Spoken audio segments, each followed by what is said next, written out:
Milionário freia bruscamente seu carro de luxo ao sentir um impacto na noite tempestuosa. Ao sair do veículo, descobre uma mulher ferida e sua filha aterrorizada, uma decisão que mudaria 3 vidas para sempre. Antes de continuar, peço que apoie o nosso canal curtindo este vídeo e se inscrevendo. Sua participação é essencial para que possamos continuar trazendo histórias emocionantes como esta. Agora, respire fundo, deixe o mundo lá fora por um instante e venha comigo conhecer essa emocionante história. Ricardo Mendonça, empresário de 35 anos, cortava as ruas encharcadas de São Paulo em seu sedã importado.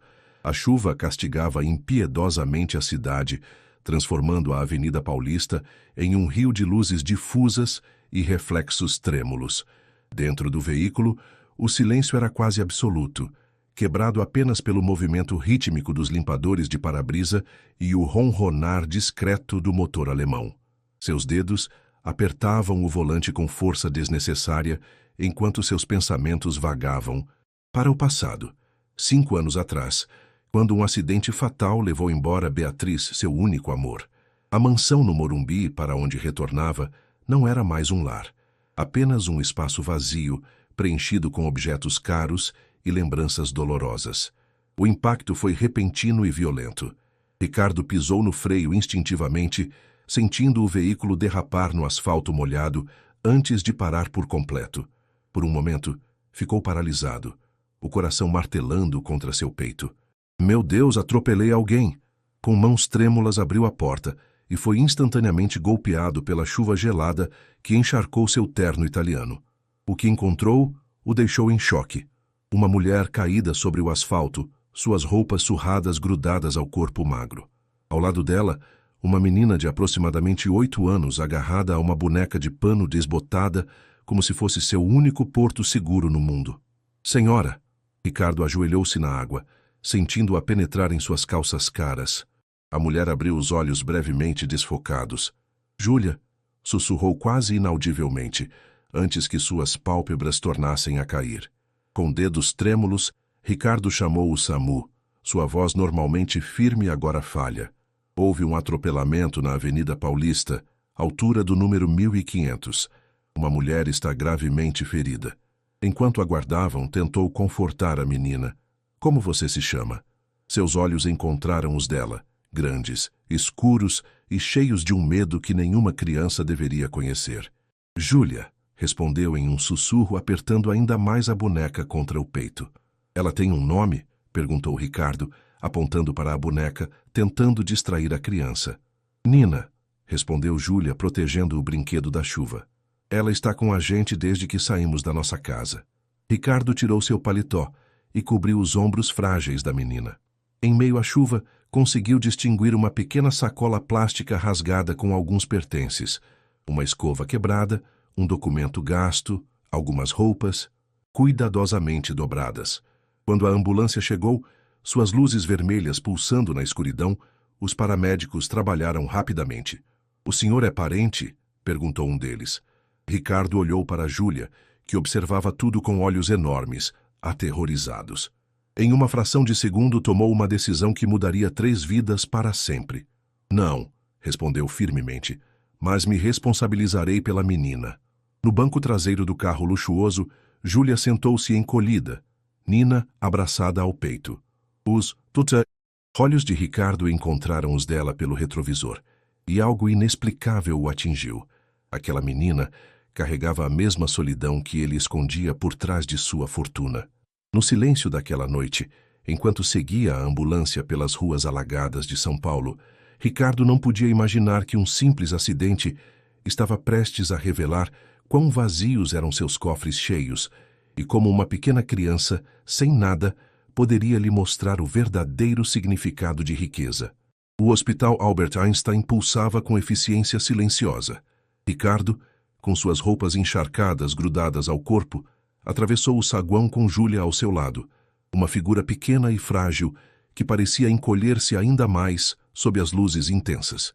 Enquanto a mãe da menina era levada às pressas para o centro cirúrgico, Ricardo e Júlia foram direcionados para a sala de espera. O contraste entre eles era dolorosamente óbvio. Ele, mesmo desgrenhado pela chuva, ainda exalava privilégio. Ela, com seu vestido desbotado e cabelos embaraçados, carregava todos os sinais da vida nas ruas. Percebendo a fome da menina, Ricardo trouxe um sanduíche e um chocolate quente. Com cautela, como um animal selvagem desconfiado, Júlia aceitou o alimento, seus olhos nunca deixando a porta por onde sua mãe havia desaparecido. As horas arrastavam-se com cruel lentidão. Eventualmente, o cansaço venceu a pequena.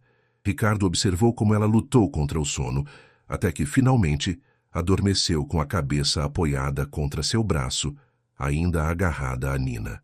Na manhã seguinte, o Dr. Campos aproximou-se com expressão grave. A paciente, Fernanda Souza, está estável, mas em estado crítico. Traumatismo craniano, costelas fraturadas, hemorragia interna. As próximas 48 horas serão decisivas. Ela tem registros no sistema? Perguntou Ricardo.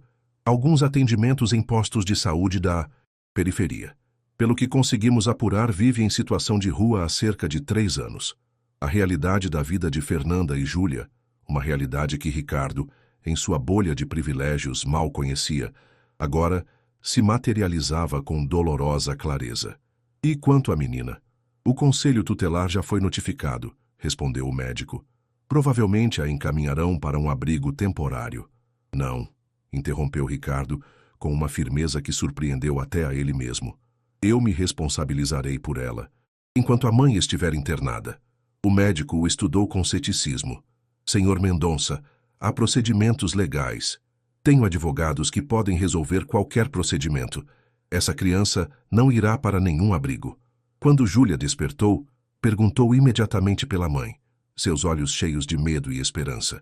Ricardo explicou com gentileza que sua mãe precisaria ficar no hospital por algum tempo. O pânico tomou conta do rosto de Júlia. Não quero ir para o abrigo. A última vez foi horrível.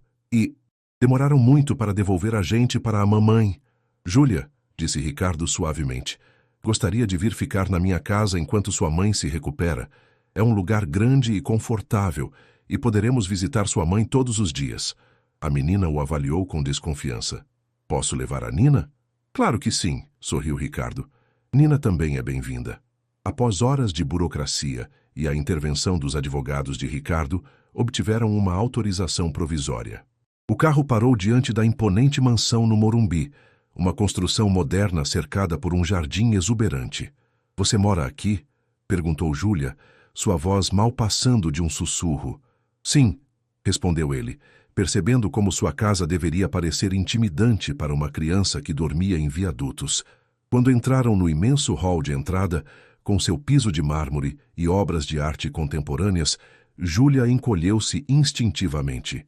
O contraste era brutal, seus chinelos gastos sobre o mármore, impecável, Nina contra o fundo de quadros que valiam milhões. Na cozinha gourmet raramente utilizada, Ricardo enfrentou o desafio de preparar um café da manhã. Você gosta de ovo mexido? Perguntou, olhando perdido para a geladeira abastecida. Mamãe faz com queijo quando conseguimos um fogareiro, explicou Júlia timidamente.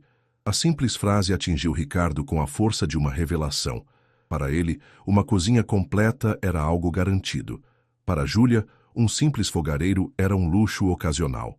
Dona Zélia, a governanta que administrava a mansão há décadas, parou chocada na entrada da cozinha, seu olhar alternando entre seu patrão, o sempre impecável empresário que agora tinha clara de ovo na manga de sua camisa, e a pequena desconhecida sentada no banquinho. Senhor Ricardo, Zélia, esta é Júlia, apresentou ele com naturalidade. Ela ficará conosco por um tempo. Por favor, prepare o quarto azul. Após o café da manhã e um banho quente, provavelmente o primeiro em semanas, Ricardo levou Júlia para seu novo quarto, uma suíte espaçosa decorada em tons suaves. A cama king size parecia um oceano para alguém tão pequeno. Tudo isso é para mim? Perguntou sua voz quase inaudível. Sim, confirmou Ricardo. Júlia subiu hesitante na cama, afundando no colchão macio. Com cuidado, colocou Nina sobre o travesseiro. Nina nunca dormiu numa cama assim, comentou seriamente. Naquela noite, enquanto caminhava pelos corredores de sua mansão, Ricardo parou diante do quarto de Júlia. Através da porta entreaberta, viu a menina finalmente em paz, dormindo profundamente. Foi então que compreendeu. Não era ele quem estava resgatando Júlia, era ela quem estava, sem saber, salvando-o de um vazio que todo seu dinheiro jamais conseguira preencher. Os primeiros raios de sol da manhã paulistana encontraram Ricardo adormecido em sua poltrona de couro, papéis de trabalho espalhados ao seu redor. Um barulho na cozinha o despertou. O som inconfundível de alguém tentando alcançar algo nas prateleiras. Encontrou Júlia nas pontas dos pés sobre um banquinho, esticando-se para alcançar a prateleira de pratos. "Bom dia", disse ela ao vê-lo. "Queria preparar o café como faço para a mamãe quando estamos no albergue." Ricardo apressou-se para ajudá-la a descer. "Obrigado por querer ajudar, mas poderia se machucar", explicou gentilmente. A menina baixou o olhar, abraçando. "Nina, desculpe. Não precisa se desculpar. Que tal prepararmos o café juntos? Você pode me ensinar como sua mãe faz." Mais tarde, enquanto a observava arrumar meticulosamente a cama, tarefa que ela executava com seriedade surpreendente, Ricardo percebeu quanto tomava por garantido. "Nunca tive uma cama só para mim antes", confessou Júlia. "No albergue tínhamos que dividir, e nas ruas..." Ela parou, como se algumas memórias não devessem ser verbalizadas. No hospital, as visitas tornaram-se parte da rotina. Os corredores assépticos já não pareciam tão intimidantes e as enfermeiras cumprimentavam Júlia pelo nome. Fernanda permanecia estável, mas inconsciente. "Oi, mamãe", sussurrava Júlia diariamente, segurando a mão da mãe. "O senhor Ricardo está cuidando bem de mim, mas estou com saudade. Tenho um quarto enorme só para mim, e a Nina dorme em travesseiros de verdade." Ricardo observava da porta, seu coração apertando-se com a intimidade do momento. A recuperação será lenta. Havia explicado o médico. As lesões são extensas. Na mansão a vida adquiria nova rotina. Ricardo não acordava mais com alarmes, mas com os suaves sons de Júlia se preparando para o dia. Dona Zélia, inicialmente reservada, agora sorria ao encontrar pegadas pequenas nos pisos recém-polidos. Durante uma das visitas ao hospital, uma conselheira tutelar aproximou-se de Ricardo. "Senhor Mendonça, precisamos discutir os arranjos de longo prazo para Júlia." "Há algum problema?" perguntou ele, sentindo seu estômago contrair. É incomum que alguém sem vínculo familiar assuma tal responsabilidade, especialmente tratando-se de uma criança em situação de vulnerabilidade social. "Júlia precisa de estabilidade", respondeu Ricardo com firmeza. "Pela primeira vez em anos, ela não precisa se preocupar com onde vai dormir ou o que vai comer." No escritório da Mendonça Incorporações, os rumores corriam soltos.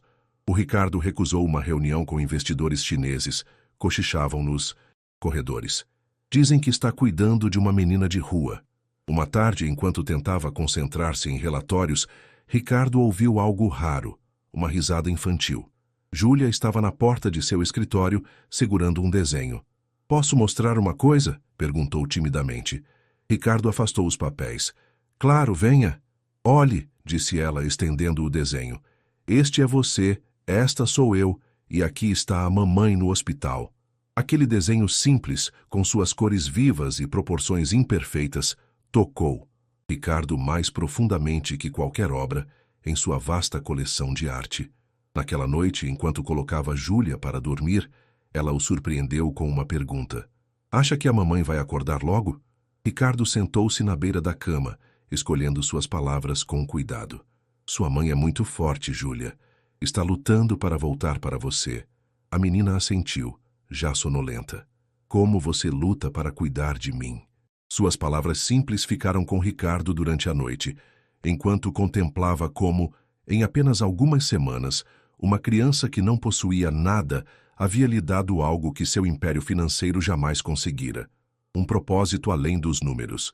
Uma ligação do hospital interrompeu Ricardo, enquanto observava Júlia brincar no jardim com Pipoca, o vira-lata que haviam resgatado na semana anterior. Mais uma decisão impulsiva que jamais teria tomado antes. "Senhor Mendonça", a voz da doutora Oliveira, soava cautelosamente otimista. "Há mudanças nos sinais vitais da senhora Souza. Acreditamos que ela esteja começando a responder ao tratamento." O coração de Ricardo acelerou. A notícia trazia sentimentos contraditórios. alegria pela melhora de Fernanda, mas também apreensão pelas mudanças que isso traria à rotina que haviam estabelecido. "Podemos ver a mamãe agora?" perguntou Júlia, seus olhos brilhando quando Ricardo lhe contou. No hospital, a Dr. Oliveira explicou: "Os sinais vitais estão mais fortes e há resposta aos estímulos externos." Júlia aproximou-se do leito segurando a mão da mãe. "Mamãe, a doutora disse que você está melhorando. O senhor Ricardo cuida bem de mim, mas estou com saudade." Ricardo observava da porta, notando um leve movimento nos dedos de Fernanda, como se tentasse responder ao toque da filha. Durante um momento tranquilo, enquanto Júlia cochilava numa poltrona, Ricardo estudou o rosto de Fernanda. Os hematomas desbotavam, revelando feições delicadas que falavam de juventude interrompida. "Que vida você enfrentou?" Uma enfermeira trouxe uma pequena mochila surrada com os pertences de Fernanda. Ricardo examinou o conteúdo. Um documento de identidade gasto, algumas fotos protegidas num saco plástico e um pequeno diário. As fotos mostravam Júlia em diferentes idades, sempre com Nina. Uma imagem capturava a menina soprando uma vela solitária num cupcake minúsculo em frente a um cortiço. Outra mostrava as duas sorridentes em frente a uma escola pública. "O que está olhando?" perguntou Júlia, acordando. "São nossas fotos. Esta é do meu aniversário de 5 anos.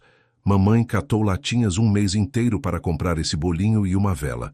Suas palavras simples atingiram Ricardo com força devastadora. O contraste entre suas festas de aniversário extravagantes e o sacrifício de Fernanda por um simples cupcake era esmagador. Um gemido suave interrompeu seus pensamentos. Os olhos de Fernanda se abriram, desorientados inicialmente, até encontrarem Júlia. Uma lágrima escorreu por sua face. "Minha filha", sussurrou com voz rouca após a retirada do tubo, abraçando Júlia com a pouca força que tinha. Ricardo permaneceu afastado, sentindo-se intruso naquele momento sagrado. Quando estava prestes a sair, Fernanda ergueu o olhar, fixando-o pela primeira vez. "Obrigada", articulou silenciosamente, "por cuidar do meu tesouro." Nos dias seguintes, Fernanda recuperava suas forças gradualmente. Durante uma visita em que ficaram a sós, ela confessou: "Não sei como poderei pagar por tudo isso." "Não há nada a pagar", respondeu Ricardo. "O importante é que você se recupere." Observando Júlia brincar no jardim do hospital, Fernanda sussurrou: "Ela está diferente, mais leve, sem aquela preocupação nos olhos que criança nenhuma deveria ter." "Como uma flor rompendo o asfalto", murmurou Fernanda, capturando perfeitamente sua luta para criar a filha nas ruas de São Paulo. Ricardo assentiu, admirando esta mulher que, apesar de tudo, preservara não apenas a vida de sua filha, mas sua inocência e bondade essenciais. A notícia de que Fernanda receberia alta em algumas semanas desencadeou um turbilhão na mansão do Morumbi. Ricardo encontrava-se cercado de documentos em seu escritório, mas não eram contratos imobiliários que ocupavam sua mente, e sim questões muito mais pessoais.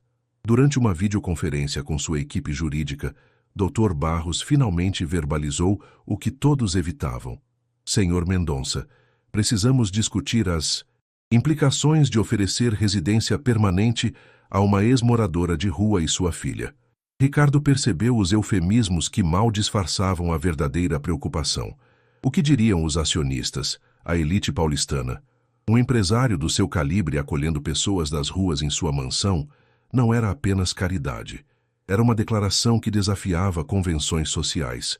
"Quero toda a documentação necessária para proteger legalmente tanto Júlia quanto Fernanda, caso optem por permanecer aqui", respondeu com surpreendente calma.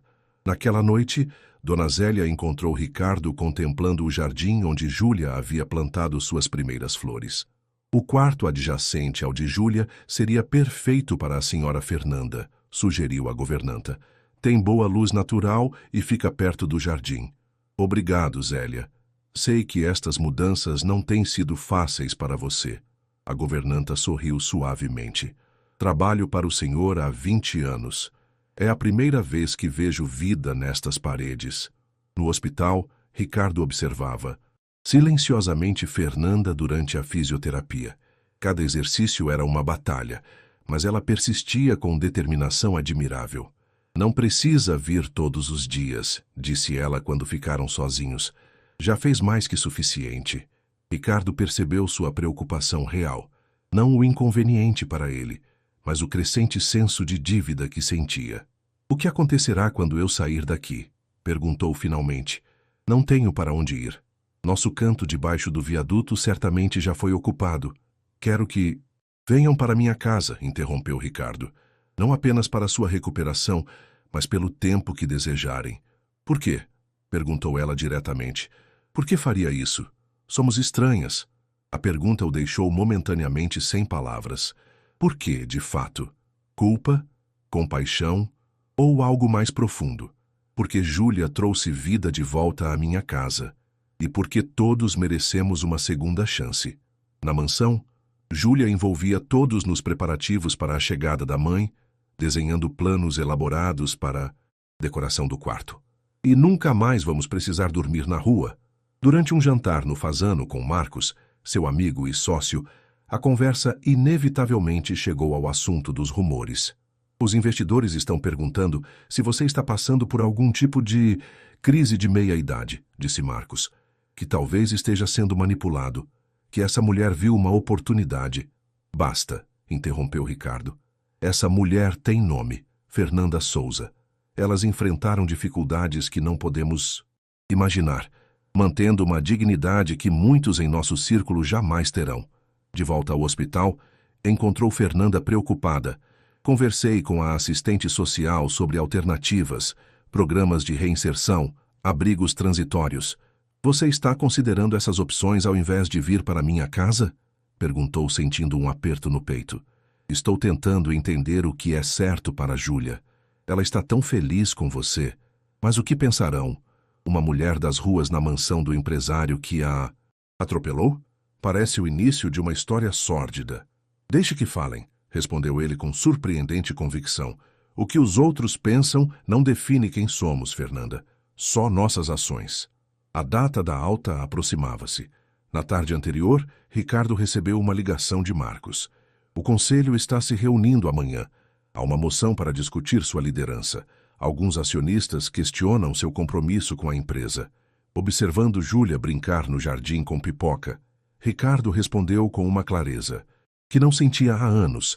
Se o conselho não pode aceitar que tem uma vida além da empresa, talvez seja a hora de discutirmos uma reestruturação mais profunda.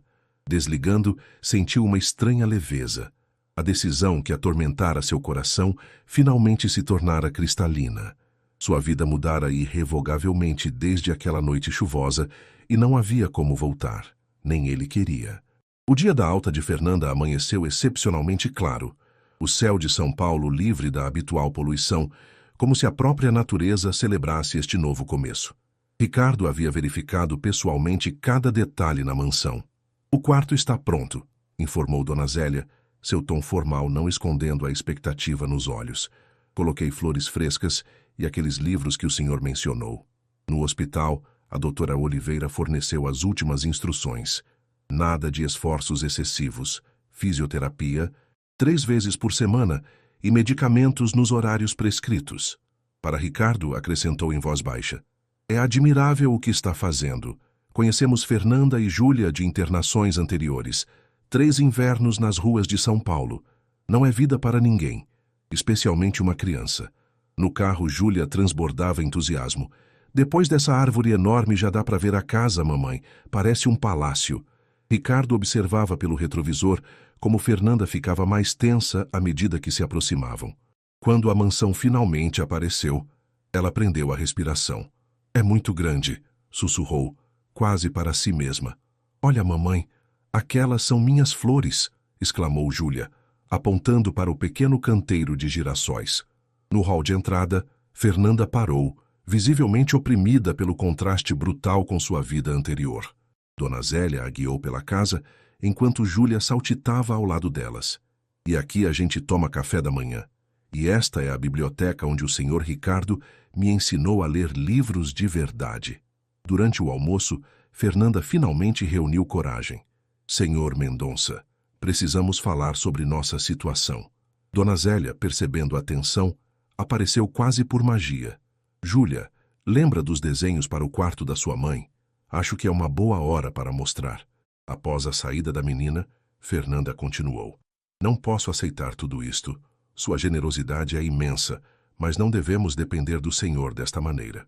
Ricardo caminhou até a janela, observando o jardim. Já pensou no que realmente significa depender, Fernanda? Porque descobri que quem mais dependeu de vocês fui eu.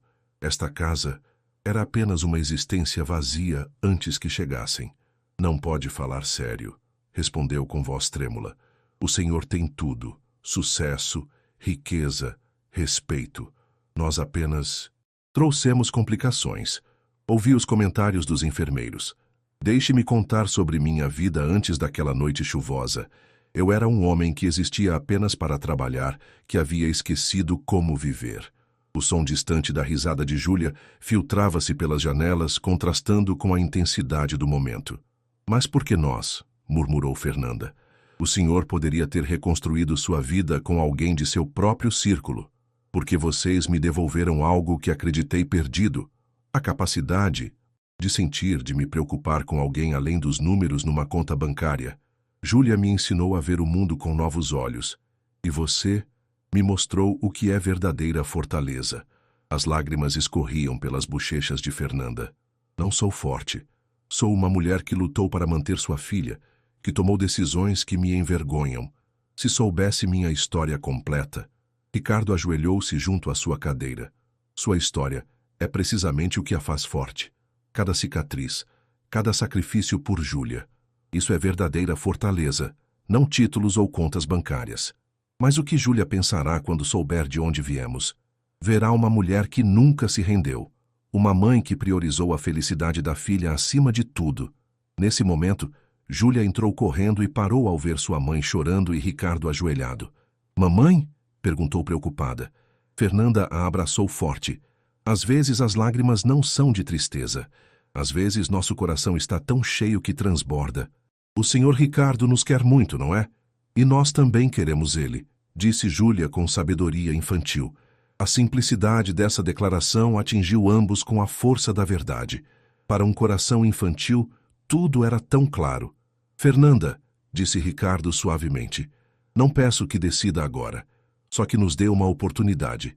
A todos nós. Os dias seguintes trouxeram uma nova dinâmica à mansão. A tensão inicial transformou-se em calma cautelosa, como após uma tempestade que limpa o ar. Embora Fernanda não tivesse dado resposta definitiva, sua decisão de permanecer temporariamente, como insistia, falava mais que qualquer declaração formal. A mansão, antes monumento à solidão elegante, ganhava alma. As risadas de Júlia ecoavam pelos corredores, e até os funcionários mais reservados sorriam ao ouvir suas histórias animadas. Fernanda começava a mover-se pela casa com mais confiança.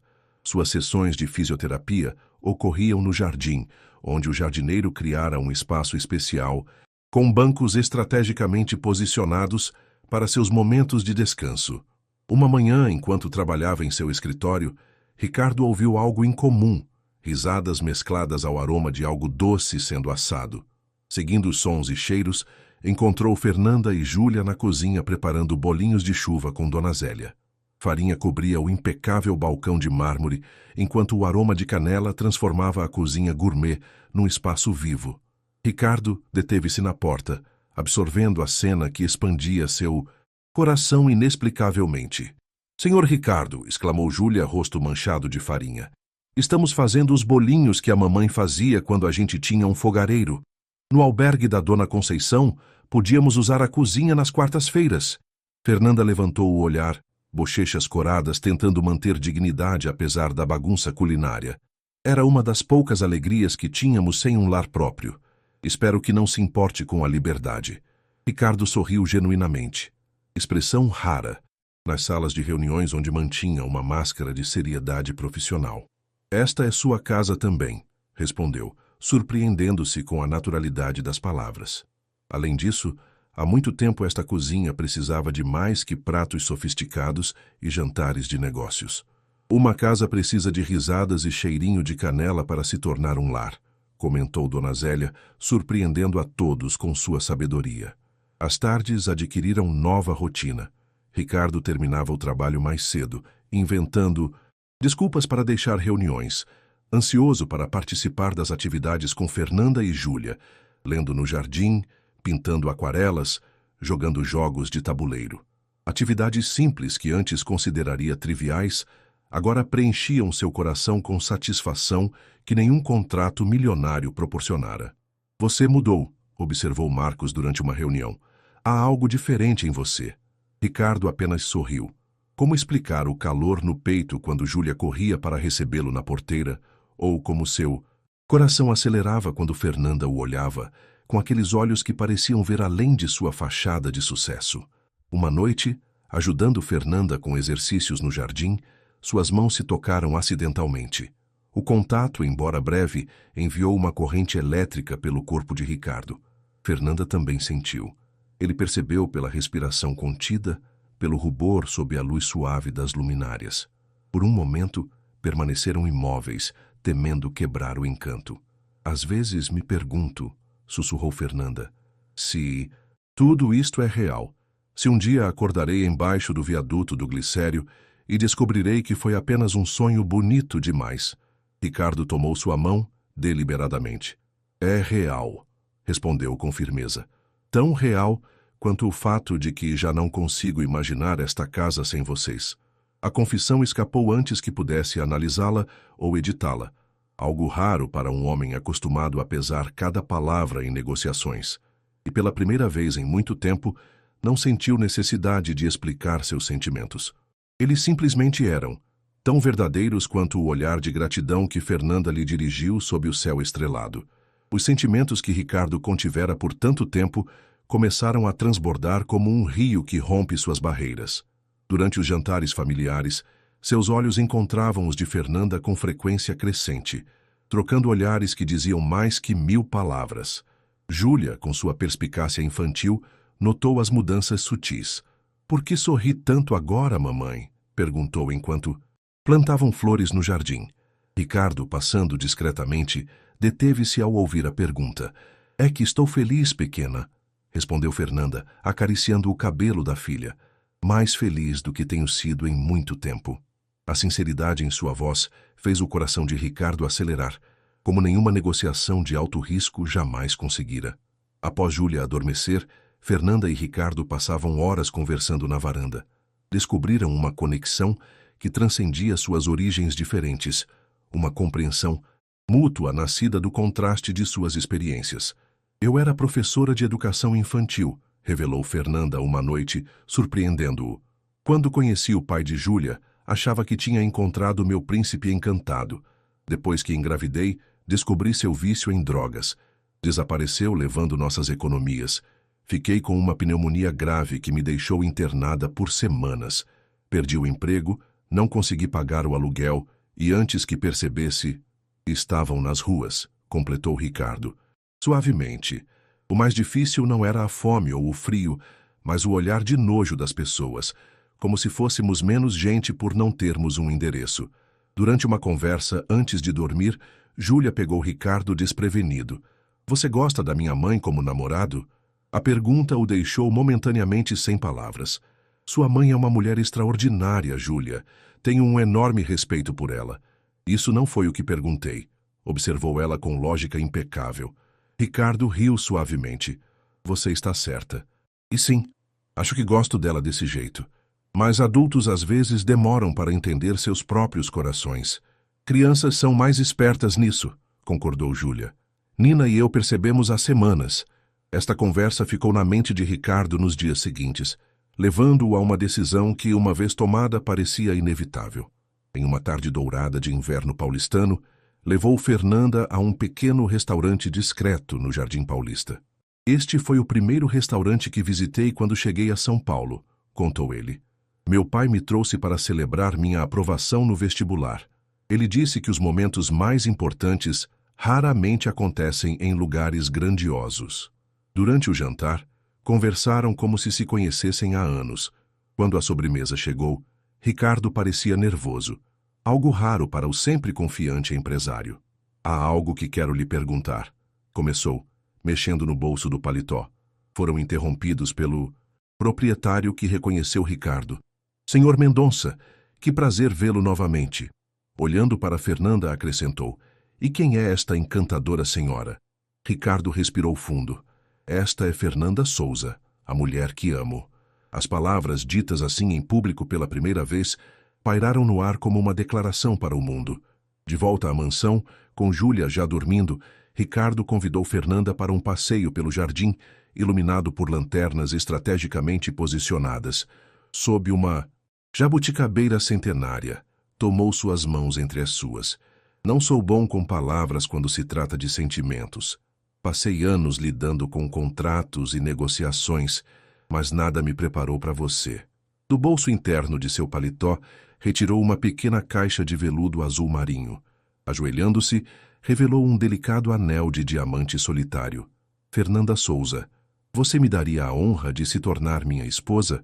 De transformarmos esta casa em um verdadeiro lar, juntos com Júlia, e talvez, um dia, outros filhos? Por um momento que pareceu eterno, ela apenas o olhou, lágrimas silenciosas escorrendo por seu rosto. Sei que é repentino, continuou ele nervoso. E se precisar de tempo... Sim, interrompeu ela. Sim, Ricardo. Quando deslizou o anel em seu dedo, ambos notaram como tremiam suas mãos. De repente, um grito de alegria veio de trás de um arbusto. Júlia, que deveria estar dormindo, saltou de seu esconderijo. Eu sabia! Exclamava, pulando de excitação. Dona Zélia disse que eu deveria ficar na cama, mas eu sabia que algo importante ia acontecer. Ricardo e Fernanda se entreolharam, rindo e chorando ao mesmo tempo, enquanto abraçavam a menina. A família que o destino reunira naquela noite chuvosa agora se tornava oficial. O casamento, realizado 3 meses depois no jardim da mansão, foi uma cerimônia íntima. Apenas alguns amigos realmente próximos, funcionários leais da empresa e da casa, foram convidados. Júlia, radiante em seu vestido de dama de honra azul celeste, carregava as alianças com a solenidade de quem compreende a importância do momento. Quando Ricardo e Fernanda trocaram seus votos sob a mesma jabuticabeira onde ele a havia pedido em casamento, não havia um único olho seco entre os convidados. Até mesmo Marcos, que a princípio fora um dos mais céticos quanto ao relacionamento, admitiu para Dona Zélia: Nunca o vi tão feliz, nem mesmo com Beatriz. A lua de mel foi simples, uma semana em Paraty, com Júlia ficando sob os cuidados amorosos de Dona Zélia. Para Fernanda, que jamais havia saído de São Paulo, a visão do mar pela primeira vez foi um momento que Ricardo jamais esqueceria. Seus olhos se encheram de lágrimas diante da vastidão azul, como se finalmente compreendesse que sua vida, antes tão limitada, agora era tão ampla e cheia de possibilidades quanto aquele horizonte sem fim. Como pode existir tanta beleza no mundo? Sussurrou ela, enquanto observavam o pôr do sol na praia deserta. Ricardo beijou sua mão, onde o anel de casamento agora acompanhava o de noivado. Acho que o mundo sempre foi belo, respondeu. Eu apenas não conseguia mais enxergar antes de você e Júlia entrarem em minha vida. 5 anos haviam se passado desde o casamento e a mansão Mendonça estava completamente transformada. Os corredores antes silenciosos agora ressoavam com as risadas de 3 crianças. Júlia, uma adolescente de 13 anos com olhos brilhantes de inteligência, e os gêmeos Miguel e Clara, de 4 anos, frutos do amor entre Ricardo e Fernanda. A elegante propriedade que fora símbolo de solidão convertera-se em um verdadeiro lar, onde marcas de dedos nas janelas de cristal e brinquedos ocasionalmente espalhados eram sinais de uma felicidade transbordante. No jardim, agora um paraíso com balanços e casinhas nas árvores, Júlia empurrava o balanço onde Clara ria às gargalhadas, enquanto Miguel tentava dominar sua bicicleta sem rodinhas. Fernanda observava a cena da varanda, uma xícara de café entre as mãos, seu rosto refletindo uma serenidade que só o tempo e o amor verdadeiro podem conceder. As cicatrizes invisíveis de seu passado haviam desvanecido, substituídas pelas linhas suaves que a felicidade genuína deixa nos cantos dos olhos. Em que está pensando? Perguntou Ricardo, envolvendo sua cintura com os braços. O tempo também o transformara. Seu rosto mostrava menos tensão, e os fios grisalhos em suas têmporas apenas o tornavam mais distinto. Mas a mudança mais profunda estava em seus olhos. O brilho duro da ambição solitária substituído pela luz calorosa de um homem que finalmente encontrara o verdadeiro significado de sucesso. Em como tudo mudou, respondeu Fernanda, recostando-se contra seu peito. Às vezes parece um sonho que aquela noite chuvosa tenha nos trazido até aqui. De não ter sequer um teto sobre nossas cabeças a tudo isso. Os gêmeos haviam herdado o melhor de ambos. Clara, sonhadora e artística como a mãe. Miguel, analítico e determinado como o pai. Júlia se tornara uma irmã mais velha exemplar, destacando-se na escola e no trabalho voluntário com crianças vulneráveis, paixão nascida de sua própria experiência. "Papai, olha o que consigo fazer!" gritou Miguel, finalmente conseguindo manter o equilíbrio na bicicleta. Ricardo conteve a respiração enquanto o pequeno pedalava cambaleante pelo caminho de pedras. Fernanda apertou sua mão, compartilhando aquela mistura de orgulho e apreensão que só os pais compreendem. Quando Miguel completou a volta sem cair, seu sorriso triunfante provocou uma explosão de aplausos. Dona Zélia, que continuava sendo o pilar da casa, mesmo após sua aposentadoria oficial, observava a cena com olhos úmidos. "A casa finalmente tem a alma que sempre deveria ter", comentou uma tarde para Fernanda. "A senhora Beatriz estaria feliz em ver tanto amor aqui." Os jantares familiares haviam se tornado reuniões animadas, onde cada um compartilhava as aventuras do dia. Clara falava sobre balé, Miguel descrevia detalhadamente suas descobertas no jardim e Júlia compartilhava sua ambição de tornar-se médica, inspirada pelos profissionais que haviam salvado sua mãe. Ricardo e Fernanda trocavam olhares cúmplices, seu amor amadurecendo como um bom vinho, mais profundo e rico a cada dia compartilhado. "Lembra quando nos conhecemos?" perguntou Júlia uma noite, folheando um álbum de fotografias. "Eu estava tão assustada. Nunca imaginei que nossa vida mudaria tanto." Ricardo sorriu recordando a pequena menina com sua boneca de pano, agora uma relíquia preciosa em seu quarto. "E olhe para nós agora", respondeu ele. "Às vezes, os momentos mais difíceis nos levam aos lugares mais belos." A Mendonça Incorporações também havia evoluído. Inspirado pela história de Fernanda, Ricardo criara o Instituto Novo Horizonte, que já havia ajudado mais de 500 famílias em situação de vulnerabilidade a reconstruir suas vidas. O programa Recomeço, carro-chefe do Instituto, oferecia moradia transitória, capacitação profissional e acompanhamento psicológico para famílias em situação de rua. "Sabe o quê?" sussurrou Fernanda, entrelaçando seus dedos com os de Ricardo. "Aquela noite sob a chuva, quando pensei que tudo estava perdido, era o universo nos preparando para isto." Ricardo assentiu. Às vezes, os finais que parecem mais dolorosos são apenas o início dos começos mais belos. A história da família Mendonça continuava a ser escrita, não com um ponto final, mas com reticências cheias de promessas. Em seu núcleo, havia uma verdade simples e poderosa. O amor verdadeiro frequentemente nasce nos momentos mais inesperados, e a riqueza mais valiosa não pode ser depositada em banco algum. De qual parte desta história você mais gostou? E será que um encontro inesperado já transformou a sua vida? Compartilhe sua experiência abaixo. Se essa história te emocionou, clique em gostei e se inscreva para mais vídeos como esse. E me conta, de onde você está assistindo esse vídeo? Eu amo saber até onde nossas histórias chegam. Temos muitas outras histórias emocionantes esperando por você. Clique nos vídeos recomendados na tela e continue essa jornada com a gente. Muito obrigado por fazer parte dessa comunidade. Que Deus abençoe você e sua família. Até o próximo vídeo.